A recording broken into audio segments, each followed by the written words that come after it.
Matthew. I go by Willie. That's the easiest way to remember my name, Willie with a Y. I always want people to know why. And most of the time, people don't ask me why. You know what? Because we're not curious about a whole lot of anything anymore. We're just very certain that what we see is what we get. And today's day and age, can we really trust the media? Can we really trust what you see? I don't think so. I think if it evokes a strong emotion, we should wonder, maybe this is true, maybe not. I'm taking some cues from other people, experts in the field that study this stuff. So, long story short, doing an undercover dumpster fire solo today to announce a little bit of a change in your regular schedule of programming, and that is we're talking about my mental health today. And so overall, I feel pretty good. Feel pretty tired, and but I'm just gonna throw this out there. So I went to ETMS Florida today, and that is where they essentially do a brain scan with EEG, and then they use. I can't explain the whole thing. I'm just gonna show you what it is. So this is where I went today, ETMS Florida, and had a medical evaluation. And that's for tomorrow. I have a telehealth appointment to follow up. So, long story short, what they do is add some magnets to your parts of your brain, to the front part. It stimulates part of your brain to create neurogenesis. And I don't know it all. I mean, I try to know as much as I can, but right now I know my brain feels foggy, and I've had PTSD. I think looking back, I think I've had it my whole life, really. It just got worse over time. And the thing is, it has to be managed. So I'm a licensed mental health professional. I'm working with all kinds of military and first responders, people with disabilities. Most people have trauma. And so I'm also training to become a profiler, which is super fun and interesting to figure out. And there's lots of like, I don't know, advanced human behavior is what I study. And um, I wouldn't say that I'm an expert in it, but I do read people. And, one of my favorite pastimes to go to the airport, just watch people, try to figure out what they're doing, who they are, what's going on. And it's kind of a fun little process. But today I found out I have PTSD, severe depression, ADHD. I already know this. They didn't test for that. I just already know because I work as in this field, and I know myself. But also, um, I have a hard time sleeping, and this is what happens when post-traumatic stress gets to be. I would argue it's like a liquid, almost like trauma and grief and people's sorrow is like a liquid, and then we are like sponges and we absorb it. And then you can only absorb so much. And I'm working around these people who have been trafficked, been traumatized, and I've been working around trauma my whole professional career. And then prior to that, I was in trauma, like myself. And prior to that, I was like, grew up just the way I grew up my whole life. I feel like it's been one big traumatic ball of crack. But what's cool is one day when I got in trouble with the law, I had asked God to just simply help, and He did. And it was in the back of a cop car. And so ever since then, things have not gotten easier by any means, but I feel like I have a different perspective on stuff. And I can see where something traumatic also brings healing, brings hope, um, gives opportunity to people love on other people. And, for instance, I talked the other day about the Las Vegas shooting, that I had responded to that as a disaster clinician before that I even really knew what I was talking about with that, because I was working with some fire departments in Colorado, and a couple of police departments too. And I started receiving phone calls that morning after the shooting happened, and in Colorado, saying, "Hey, our guys were there. They were at a concert, and they're coming back to Colorado right now. Can you help?" And so I thought, well, sure. I'm just gonna invite people out for pizza and see what happens. And I think there was maybe 13 people involved, like survivors, people who were at the at the shooting, and they came out for pizza. And I even had my daughter with me at the time. She was like little crawling around, and my son too. They were just kind of hanging out, and that was in partnership with Foundation 1023, which later on we had a really strong relationship going forward. And we worked with this. Eventually, we worked with 85 survivors from Las Vegas shooting that were in Colorado that had survived, and we put together some support groups, some yoga type stuff, some I did Krav Maga at the time. So we were doing like active training, active things, exercises, of course, counseling, EMDR training. I had trained in EMDR, although I don't really use it a whole lot now, but I use mainly profiling as a way to interact with people, motivation interviewing, solution focused brief therapy. But you name it. I mean, I don't want to turn this into a counselor like description of all the services, but long story just to say, these people they had stories to tell. So we put them in front of a camera, and they were able to tell some of their stories as kind of like a mini documentary for these people each. And I wasn't in that, but I was orchestrating it from my office in Fraser, Colorado. They were in Denver, and then that group went on to raise money, and then they took that money and they got a bunch of wellness baskets donated, and we drove those out. Ryder truck donated a couple trucks, and FedEx donated shipping, and they were able to then deliver the wellness baskets to all the first responders and to the hospital and stuff out in Las Vegas after. And and then Von Miller gave his jersey, number 58, because there was 58 people killed that day, and he had signed it, and then we gave that to the sheriff's office out there.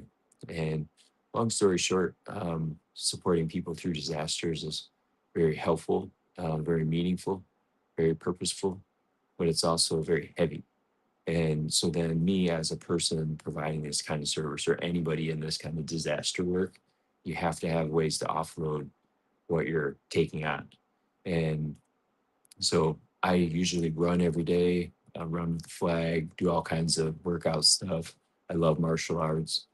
I try to do that kind of stuff in the morning before I start actually getting going, doing stuff for the day before I start working. Let's put it that way. And and then what I found is like I need to try different things. I need to experiment because I also try to vet resources. So this ETMS Florida is a new resource that um, I just wanted to give you an example. So I'm going to go for 20 to 30 treatments, depending on what they recommend. They're all about like 15 minutes a piece, but I have to block an hour. And because I have to travel, we're going to see if we can't add a couple at a day, a couple different treatments. I might have to just hang out. A long story short, some of the other things that support it are diet. So staying well hydrated, and have a light glucose reserve, and to the essentially just a light snack or a meal before treatment, and then in the morning have blue light, 45 to 60 minutes unfiltered sunlight, artificial blue light, um, 12 hours before bed. That helps to like get your body into this rhythm.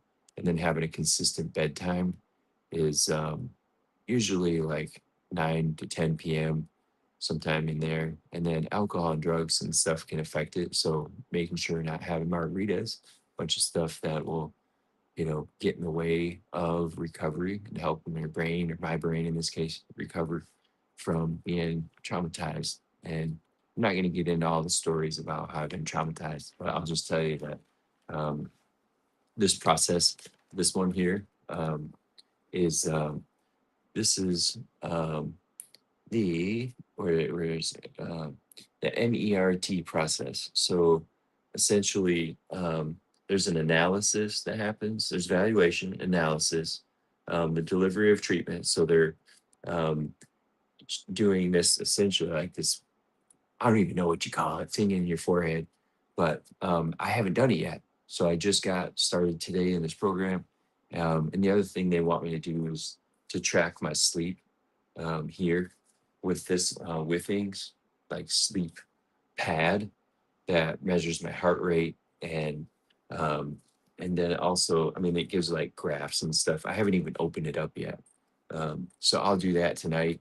But I have to essentially track my sleep patterns, and so those of you that are having insomnia, or if you're like me, where you absorb everyone's grief and you need a way to offload a lot, I'm hoping that this will be a good process. You can tune in. I'm going to do quick videos about it each day, and until I kind of get back to a spot where I can invite a bunch of people on this show and stuff again, which will be later on this week. But long story short, um, this is all part of taking care of yourself and your self mastery, which is really important. That's what I'm trying to work on, is self mastery. And I think the more you can control your body and manipulate, um, how you're feeling, the better. And obviously, some things are out of our control, so it's important to have support. Like my wife was with me today; that was pretty cool. But I thing I wanted to encourage people is you have to do something different to get different results. So, and we have to continue to adapt and listen to science, um, listen to your intuition in that sense too. That telling your body's trying to usually tell you what it needs if we're actually paying attention. So my orientation was 99% of the time. I say 99% of the time. I'm present all the time, just present, just here. And then there's like 1% of the time where I might zoom out and kind of think about the big picture, like things that have happened. I might float back in my memory, like thinking about stuff that happened, and then I'll come back to being present. Because if I get lost in that, like things that have happened, then I can get saturated. And that's when I zone out, like get 1,000 yard stare, because I'm like my brain is somewhere else. Like I'm thinking about whatever I'm seeing in my brain at the time. That little video that you have in your head, starts replaying. So always try to be present, and then not getting too far in the future. It's nice to plan stuff. Like I'm a big planner. I got national plans to address human trafficking in the U.S. and to employ veterans to help with that, get them deputized, and then helping working with law enforcement. Hope to start that in Colorado. I mean, I would start it everywhere if I could. I just need somebody to say, yeah, let's go. But long story short, we're going to start that in Colorado, and then Florida, obviously, because that's where I live. Um, and they're probably already doing it. So that's the cool thing, is like, there's nothing really new under the sun. And, people are wanting to help. And that's really all I care about, is just giving people a chance to help, and then helping heal our country too. It's pretty sad. Like when I run with the flag and stuff, some people look away, some people cheer, some people are mad. Like, what are you mad about? You live in the United States of America. Like, pretty much, from my understanding, everyone sees America. Well, right now they're not sure what's happening, but most people see America as a free country, and a place where you can come. If you want to dress up every day, go for it. If you want to, protest, you can. I'd say, when I held a rally at the Denver Capitol a couple weeks ago, it was a real informal one. It was raining, and on the steps, though, of the Capitol, some people the night before spilled paint all over the steps, like didn't care, didn't even try to clean it up. Big, like orange paint, and they did it on purpose, according to the maintenance people. It's like, all right, so if you disagree, it still doesn't mean you go damage things and you destroy stuff, and leave a mark on a building that, like, what are you're just making this more complicated on other people. And it's just sad, because like I come from a military family, people that have served, and when I think about them, and they want, and I only hear from veterans. Like all my clients are tier one or military, first responders. So what I hear is the news through them, and most of them are pretty upset with what's going on. Like when people wouldn't stand for veterans and the flag, like that bothered a lot of veterans. And there's last time I knew, there's 1.1 million people in the Department of Defense. And, I'm sure there's more veterans than that. Yeah, that's just Department of Defense. And So if even a fraction of those people said, hey, let's unite over this and heal our country and agree to be peaceful about it and stand up for what we believe and to remind people what this country was formed on. And, and then you add in the first responders, police, fire, EMS, dispatch, all of the search and rescue people, ski patrol, like lifeguards, all the people who are standing out there helping others during their emergencies. Um, and then the survivors of all this abuse that's been going on and across the country, and people are reeling, families are broken. But if those people were to come together, and we've seen it now, even with Unify USA, it's a team that I've been running with, and also Team Red, White, and Blue. A little shout out. Hong Kong also, they're overseas, and it's great to see these people coming together and being active and go ruck also. So there's a bunch of organizations that are have this tribe mentality of service members. And even my political training with National American Politics Academy just finished up their answer to call, the foundations, and then how to run a campaign. And I'm not saying I'm jumping right in, but I do have some insider knowledge about the VA and how that works as a provider, about veteran needs and mental health needs that we have in this country and people with disabilities. Like, it's pretty sad to me. Like, I had service connected PTSD as a firefighter in 2008. I got 3 or 4 counseling sessions. That's it. And, I'm not going to be upset about that. That's an example of like, all right, so I volunteer myself to do all this dangerous stuff, which was really fun too, by the way. But also, it leaves a mark. And to do all this stuff for a community as a fireman, and then the support what I got is like, just deal with it. And I don't have insurance. I'm an entrepreneur. Like, I don't have money for that. And um, and so then trying to get some kind of mental health care is tough for people like me. So I have a disability. I'm not gonna hold it. It doesn't stop me. Like, you can't see it, but if any trained observer can notice if you spend time around me. Um, and doesn't mean I'm a bad person either. There's like millions of people who have post-traumatic stress injuries and moral injuries that are happening. And I mean, just turn on the media and you see moral injuries. People I saw today at the Washington, D.C., like sparking fights and stuff, juveniles taking over. Like, come on. One, you're not going to win because, like, that's not going to fly. But also, two, why? Like, what message are you actually sending? You're either part of the problem or part of the solution. Which one? And I can tell you from my perspective, it's part of the problem. Yeah, because you're not actually trying to help. It's hurting. And so if people would wake up, that's where, I'm just going to say a little quick prayer. I pray in the name of Jesus that people would wake up from whatever sleep that they're in, and they would start to understand that there's more going on, that um, that healing is possible, unity is possible, and it's the United States of America. Like, united we stand, divided we fall. God, and you also said we should strive to be one as a person, as people, as your church. So the churches need to unite. Um, and my goodness, veterans, churches, I know there's differences and stuff, but, and I'm not just saying that, there's also nonprofits, small businesses. That's everyday America, if you ask me. And if those people would unite together, it'd be amazing. So I do have a vision. That's one of the gifts God gave me, this vision. I've authored some pretty interesting stories, and you're getting to see some of them play out now in the Roger That series. So I won't say too much about that because it's in pre-production. It's a TV show, and they're talking about doing a movie. And I want to encourage anybody that wants to be involved in that to let me know and reach out.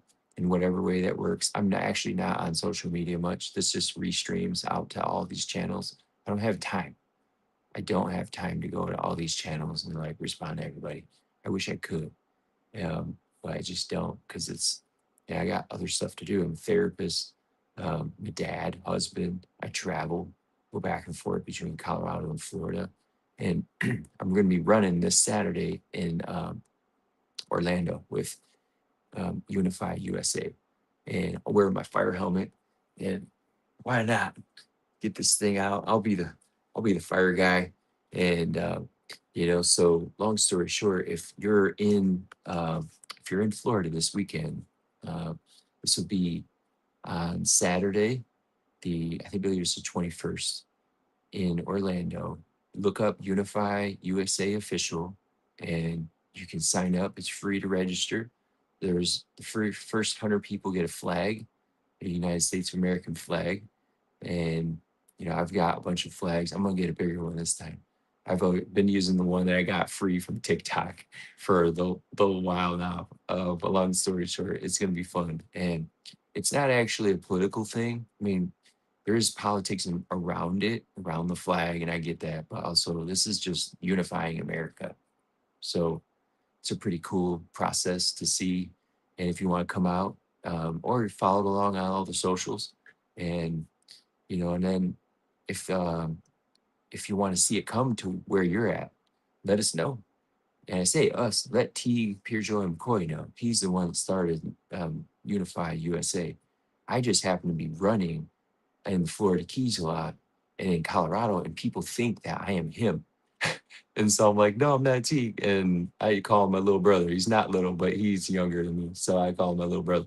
And people kept saying, hey, are you T? You want to take a picture? I'm like, whatever, I'm going to meet him. And then we ran together in Miami 2 weeks ago. But if you want to be involved in that, I would love to see this thing go across the country and to pull out the veterans and first responders and people who've been surviving from different kinds of abuse, specifically people who are surviving from the Epstein stuff and people who need a voice, a place to belong. It's America, so anybody, really. And if you can't run, that's fine. Walk. There's people walking. There's people rucking. There's people running, and then there's wild people wearing fire helmets. No shirt. I don't know. It's kind of fun. And so I know we're gonna be in. I got an invitation to be in Washington D.C. and can't wait to do that. Both run the flag, but also I'm really hoping to raise enough money to be able to go to this dinner. It's from americasinnovation.net. It's a 2-night event where the first night is like soiree, I think that's how you say it, and a bunch of thought leaders around the country. And then the second night is a black tie gala, and that's 10 grand. I don't have money like that. I'm a, I'm a fireman at heart, an entrepreneur, somebody that just gives by. But if you want to help send me, go to challenger-point.com and click donate. Donate whatever you can, man. I appreciate it. And that'll help get me there. And I do have a national plan to address counter human trafficking. I do plan to employ special operations and other military veterans that are able to become deputized with the law enforcement across the country. And we're starting in Colorado. And really, start in Florida right now, tomorrow. Let's do it. But it's a big process. And I'm hoping that I can get some support around it. And it's a grassroots effort. What's more American than that? Grassroots effort. Like I said, we always say that firefighters lead the way. And so I'm going to be back tomorrow and I'm going to be showing some of this, like some updates from here. And then we'll go from there. So I hope you have a great night. I'll see you soon. Take care. Thank